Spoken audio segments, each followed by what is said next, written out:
Boss ഞാൻ എപ്പോഴും കാണുന്ന ഒരാളാണ്. ബിഗ് ബോസ് സീസണിലേക്ക് പങ്കെടുക്കാൻ ക്ഷണമുണ്ടായിരുന്നൊരു വ്യക്തിയാണ്. എനിക്കറിയാം. അപ്പം നിങ്ങൾ ഡയറക്റ്റിൻ്റെ സമയത്താണ് ക്ഷണം ഉണ്ടായിരുന്നത്. ഞാൻ സീസൺ എൻ്റെ 4 മീറ്റിംഗ് വരെ പങ്കെടുത്ത ഒരാളാണ്. താങ്കൾ ആ സൂം മീറ്റിങ്ങിൽ വന്ന ഒരു വ്യക്തിയാണ്. അതെ. പക്ഷേ ഇപ്പം സീസൺ 7 ഇന്നലെ ഗംഭീരമായിട്ട് തുടങ്ങിയിരിക്കുന്നു. താങ്കൾ ആ ഷോയ്ക്കില്ല, എന്തുകൊണ്ടില്ല? നത്തിങ് സ്പെഷ്യൽ നമ്മുടെ ഷോയിൽ ഇല്ല എന്ന് മാത്രമേ ഉള്ളൂ. വേറെ ആൾക്കാർ ചെയ്യുന്നു, അതൊരു ടൈമാണ്. ചില സമയം നമ്മൾ ഇത് ഒരു പ്രൊജക്റ്റ് അല്ലേ, ചില സമയത്ത് ചില പ്രൊജക്റ്റുകൾ നടക്കും, ചിലത് നടക്കില്ല, അത്രയേ ഉള്ളൂ. Simple let's keep it simple. എന്തെങ്കിലും കാരണം ഇല്ല, പ്രത്യേകിച്ച് കാരണങ്ങളൊന്നുമില്ല. നമ്മൾ ചെയ്യാനിരുന്നതാണ്, അതിൻ്റെ ഇടയ്ക്ക് ചില കുറച്ച് കാര്യങ്ങൾ അങ്ങോട്ടും ഇങ്ങോട്ടും മാറി, വീട്ടിൽ ഒതുക്കേണ്ട ആവശ്യം വന്നു, അങ്ങനെ വെന്റ് ഓൺ. ഷോ നടക്കും, അതല്ലേ ഷോ നടക്കും. സിമി തുടങ്ങി വെച്ചത് കഴിഞ്ഞ തവണത്തെ വിവാദ പുരുഷനാണ് താങ്കൾ. അതെ. അതുകൊണ്ടാണോ മാറ്റി നിർത്തപ്പെട്ടത്? ഓ അല്ല, ഞാൻ ഇതിന്റെ പ്രൊജക്ടിന്റെ തുടക്കത്തിൽ ഞാൻ പാട്ടായിരുന്നു. പിന്നെ ലേറ്റർ ഓൺ ലാസ്റ്റ് മൂമെന്റിലാണ് എനിക്ക് തോന്നുന്നു ഒരു 20th അടുപ്പിച്ചൊക്കെയാണ് ഞാൻ ഇതിൽ ഇല്ല എന്നുള്ള അതൊരു കൺഫർമേഷൻ നമ്മൾ, അല്ലെങ്കിൽ ആ കൺഫർമേഷൻ പോലും ആയിട്ടില്ല. എന്നിട്ട് നമ്മൾ ഒരുപാട് ഇത് ചെയ്തിട്ടുണ്ട്. അതിന്റെ വിവാദത്തിൽ എനിക്ക് ഭാഗമൊന്നുമില്ല. ഇല്ല. സിമി എന്തുകൊണ്ടാണ് വിവാദം ഉണ്ടെന്ന് പറയാൻ കാരണം? വൈൽഡ് കാർഡ് എൻട്രിക്ക് ശേഷം നടന്ന എല്ലാ പ്രശ്നങ്ങളിലും ഹാഫിസ് എന്ന വ്യക്തിയുടെ പേരാണ് ഏറ്റവും കൂടുതൽ കേട്ടുകൊണ്ടിരുന്നത്. അതിൽ പ്രധാനപ്പെട്ട ഞാൻ റിസർച്ച് ചെയ്തു, ഞാൻ 24 മണിക്കൂർ കാണുന്ന ഒരു വ്യക്തി. എനിക്കറിയാം ഇതിൽ യാതൊരു ട്രൂത്ത് ഇല്ല എന്നോ. നമുക്ക് എന്തെങ്കിലും പേടിക്കാനുണ്ടെങ്കിലല്ലേ ഇതൊക്കെ ഇരുന്ന് കണ്ട് അതിൻ്റെ, പിന്നെ ഇത് നമ്മൾ ചുമ്മാ നെഗറ്റീവ് ആവേണ്ട ഒരു കാര്യമില്ല. നമ്മളൊരു ഷോ ചെയ്യാൻ വന്നിരിക്കുന്നു, ആ ഷോ ഏറ്റവും നന്നായിട്ട് എങ്ങനെ ചെയ്യാം എന്ന് മാത്രമേ ഞാൻ നോക്കാറുള്ളൂ. അതിൽ കൂടുതലൊന്നും ഞാൻ ആ വീഡിയോ കാണാറ് പോലും. അവിടെ ഉണ്ടായിരുന്ന ഒരു വ്യക്തിയായിട്ട് വ്യക്തിവൈരാഗ്യം ഉണ്ടായി. അതുകൊണ്ടാണ് ഈ തവണ ഈ പ്രശ്നങ്ങളിലെല്ലാം ഹാഫിസ് എന്ന വ്യക്തിയുടെ പേര് മുൻനിരയിൽ വരാൻ കാരണം എന്നുള്ളതാണ് അതിന്റെ സത്യാവസ്ഥ. എൻ്റെ അടുത്ത് ഒരുപാട് പേര് പറഞ്ഞിട്ടുണ്ട് ഈ വ്യക്തിയാണ് ആയിരിക്കാം, എനിക്കറിയില്ല. ഇപ്പം ഞാൻ CD ആയിരുന്ന സമയത്തല്ല, അത് ഞാൻ CD ആവുന്നതിന് മുമ്പാണ്. അപ്പോൾ ആ പ്രശ്നങ്ങൾ കൊണ്ടായിരിക്കാം പുള്ളി എന്നെ ടാർഗറ്റ് ചെയ്തിട്ടുണ്ടാവാം, എനിക്കറിയില്ല. കാരണം ഞാൻ പറഞ്ഞില്ലേ, ഇതെനിക്കറിയാം. എൻ്റെ വീട്ടിൽ എൻ്റെ വൈഫ് ഒരു ചോദിച്ചിട്ടുണ്ട് എന്താ ഒന്ന് റിപ്ലൈ കൊടുക്കാത്തത്. പക്ഷെ റിപ്ലൈ കൊടുക്കേണ്ട കാര്യമില്ല, കാരണം നമ്മൾ അങ്ങനെ ഒരു സംഭവം ചെയ്തിട്ടില്ല. എൻ്റെ ഒരു ക്രൂ മെമ്പറോ ഞാൻ പ്രൊഫഷണലി കാണുന്ന ഒരാളോ എന്നെ പറ്റി അങ്ങനെ പറയില്ല. എന്നെ അറിയാവുന്നവർ ഒരുപാട് പേര് എന്നെ വിളിച്ചിട്ട് പറഞ്ഞിട്ടുണ്ട് ഹാഫിസ് അങ്ങനെ ചെയ്യില്ല. പ്രൊഫഷണലി നമ്മളൊരാളെ കാണുക, സംസാരിക്കുക, അത് എപ്പോഴും പ്രൊഫഷണലാണ്. അങ്ങനെ അല്ലാത്തൊരു വ്യക്തിയുടെ പേര് എങ്ങനെ വന്നു എന്ന് ആലോചിച്ചിട്ടുണ്ട്? ഈ വിവാദത്തിൽ എങ്ങനെ വന്നു? വിവാദങ്ങളല്ലേ, ഇറ്റ് ഈസ് ഓൾ ലൈക്ക് അല്ലേ. എന്നാൽ കോൺട്രവേഴ്സീസ് വരുമ്പോൾ കോൺട്രവേഴ്സീസ് എന്തുകൊണ്ടാണ് വരുന്നത്? ആരെങ്കിലും ഒന്നില്ലെങ്കിൽ സിറ്റുവേഷൻ ഉണ്ടാവാം, ട്രൂത്ത് ആയിരിക്കാം, ഇല്ലെങ്കിൽ നെഗറ്റീവ് എന്തെങ്കിലും സിറ്റുവേഷൻ ആൾക്കാർ ഉണ്ടാക്കി വിടുന്നതായിരിക്കാം.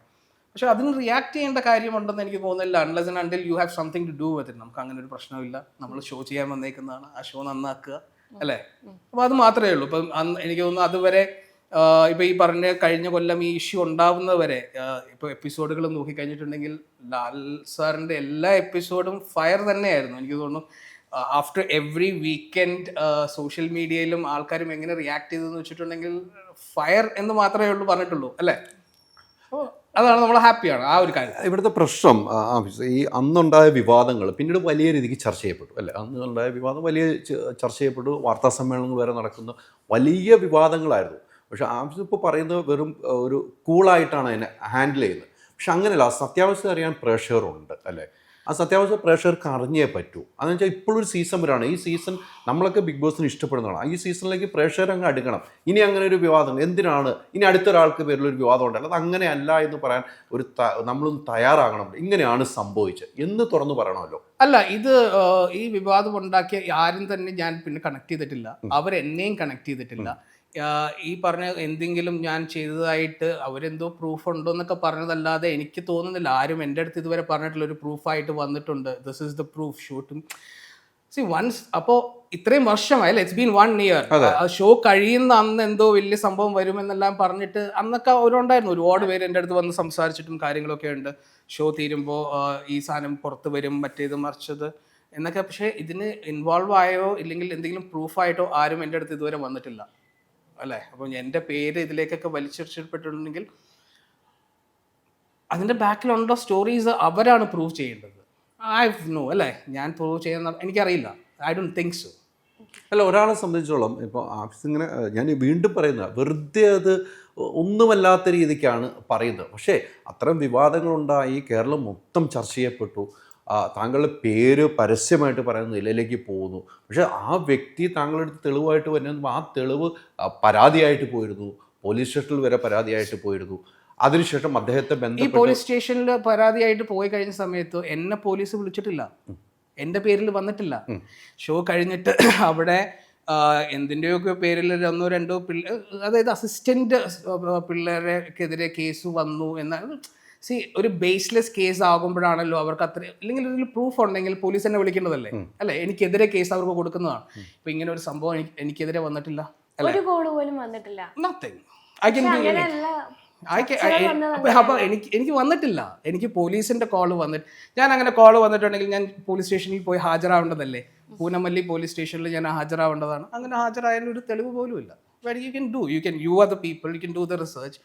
എനിക്കെതിരെ അങ്ങനെ കോള് വന്നിട്ടില്ല, എന്നെ ആരും വിളിച്ചിട്ടില്ല പോലീസായിട്ട്, എനിക്ക് യാതൊരു ഇതുമില്ല. അപ്പോൾ വേർ ഇസ് ദ പ്രൂഫ്? ഇവർ പറഞ്ഞ കാര്യങ്ങളിൽ എന്തെങ്കിലും ഒരു കഴമ്പുണ്ടായിരുന്നെങ്കിൽ ഈ ലെവലിൽ ഞാൻ ഇരുന്ന് ഇത്രയും കൂളായിട്ട് സംസാരിക്കില്ലല്ലോ. ഇല്ല, അത് കൃത്യമാണ്. താങ്കളെ പോലീസ് സ്റ്റേഷൻ വിളിച്ചില്ല എന്ന് താങ്കൾ കൃത്യമായിട്ട് പറയുന്നു. താങ്കൾക്കെതിരെ ഇങ്ങനെ ഒരു ആരോപണം ഉണ്ടെങ്കിൽ അതിൻ്റെ തെളിവ് സഹിതം വരണമായിരുന്നു.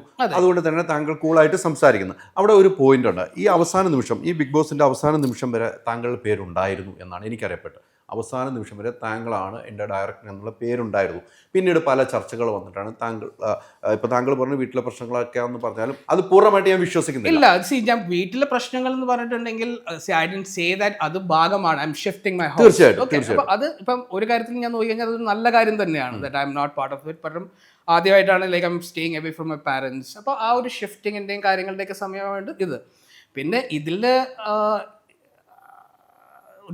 കോർപ്പറേറ്റ് ഡിസിഷൻസ് ഉണ്ടാകാം, കമ്പനിയുടെ ഡിസിഷൻസ് ഉണ്ടാകാം, എല്ലാം ഉണ്ടാകാം. പക്ഷേ എനിക്ക് അതിൽ കൂടുതൽ ഇത് അന്വേഷിച്ച് പോകേണ്ട ഒരു കാര്യമില്ല.